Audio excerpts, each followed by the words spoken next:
C'est sous le champ de l'hymne du parti que débutent les travaux de la 11e conférence nationale du parti Union pour la République et la démocratie, sous le thème Main dans la main pour la réussite de la transition au Centre international de conférences de Bamako, ce 11 mars 2023. Le président Bayon Coulibaly a prié d'observer une minute de silence à la mémoire des illustres disparus, feu président Soumaïla Cissé et président Younoussa Touré. Chers délégués, chers camarades, honorables invités, mesdames et messieurs, je voudrais particulièrement saluer et remercier celles et ceux d'entre vous qui sont venus de très loin pour se retrouver ici à Bamako sur les berges du Djoliba. J'ai une pensée pieuse à l'égard de tous nos camarades arrachés à notre affection, ainsi qu'à toutes les victimes civiles et militaires, maliennes et étrangères, de ce qu'il est convenu d'appeler la crise malienne. Ils sont nombreux, les nôtres, qui ne sont plus de ce monde, parmi lesquels mes illustres dévanciers à la tête du parti, Younoussa Touré et Soumaïla Cissé. Observons en leur mémoire un moment de recueillement et prière pour le repos éternel de leurs âmes. Le président Coulibaly n'a pas manqué de remercier les camarades de CAI pour la gigantesque mobilisation du 25 février 2023.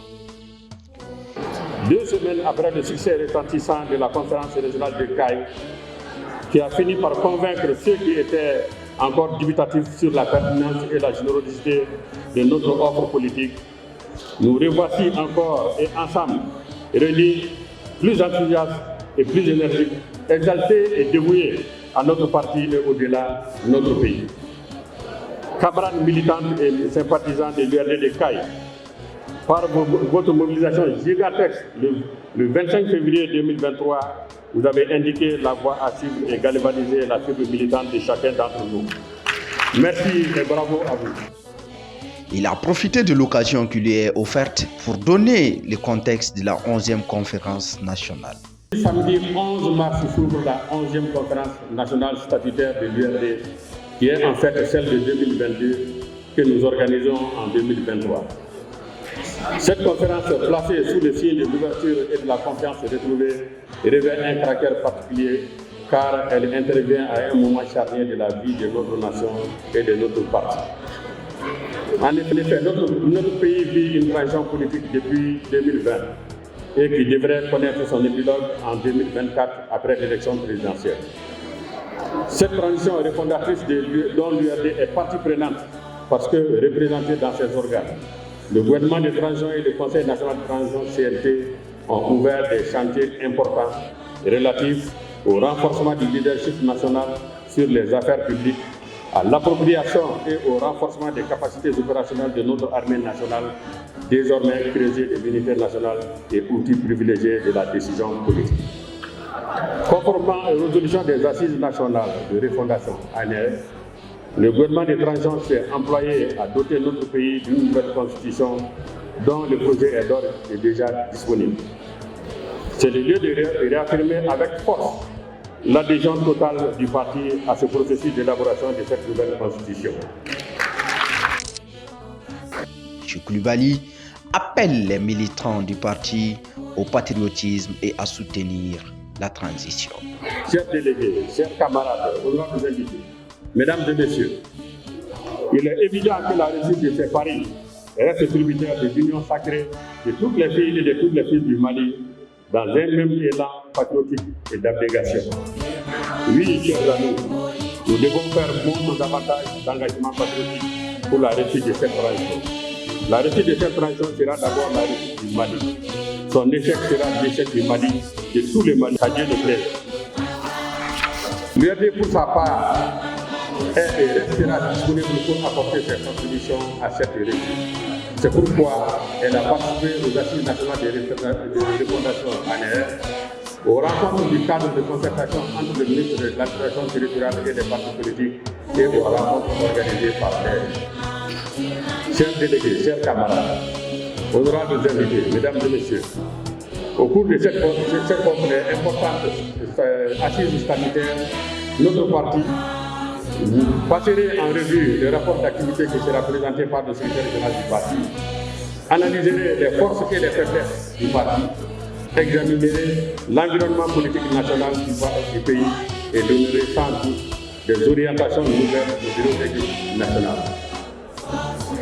J'en suis convaincu que vous vous acquitterez de ces tâches avec lucidité et objectivité. Dans le cadre de sa plateforme politique et électorale de Coalition pour un nouveau Mali, CNL, le parti entend promouvoir un large rassemblement de toutes les forces du progrès partageant nos valeurs de justice, de fraternité, d'attachement indéfectible à la République, à la démocratie et au bien-être des Maliens. C'est dans cette perspective et en votre nom que le bureau exécutif national du parti a engagé. Le président de l'URD, M. Bayon Coulibaly, a condamné sans équivoque les massacres survenus à Kanibozo. Des échanges fraternels et fructueux avec de nombreux partis et associations dans le but in de réaliser la nécessaire unité autour de notre Maliba, en proie, comme vous le savez, à une crise multidimensionnelle, multiforme, dont l'outrance meurtrière de Kanibozo dans le fête de Bankas le 23 février dernier est l'une des plus graves manifestations. L'URD condamne sans équivoque ces actes barbares et lâches, exprime ses condoléances aux familles éplorées, souhaite propre rétablissement aux blessés et témoigne de sa solidarité aux populations éplorées. Chers délégués, chers camarades, honorables invités, mesdames et messieurs, voyez-vous, les contradictions internes au sein du parti n'ont nullement entamé son dynamisme et son attractivité. L'URD est au travail. Elle a réuni avec le mouvement. Enfin, il rappelle en ses citations, ce n'est pas le chemin qui est difficile, mais difficile est le chemin. Il reste du travail, beaucoup de travail à faire. C'est pourquoi je vous invite à vous dresser fièrement, majestueusement, courageusement, mais humblement face au défi du moment. Le chemin est difficile, parsemé d'embûches, mais à force de persévérance et de cohésion, nous gagnerons les élections et ferons de notre Mali le plus envié du monde. Pour réussir, faites constamment votre cette citation de Soren K. Ce n'est pas le chemin qui est difficile, mais c'est le difficile qui est le chemin. Fin de citation. En vous invitant à repousser les manches pour le travail politique acharné et déterminé qui nous attend, je déclare ouvert les travaux de la 11e conférence nationale de l'URD. Je souhaite plein succès à vos travaux. Vive le Mali en paix et en prospérité.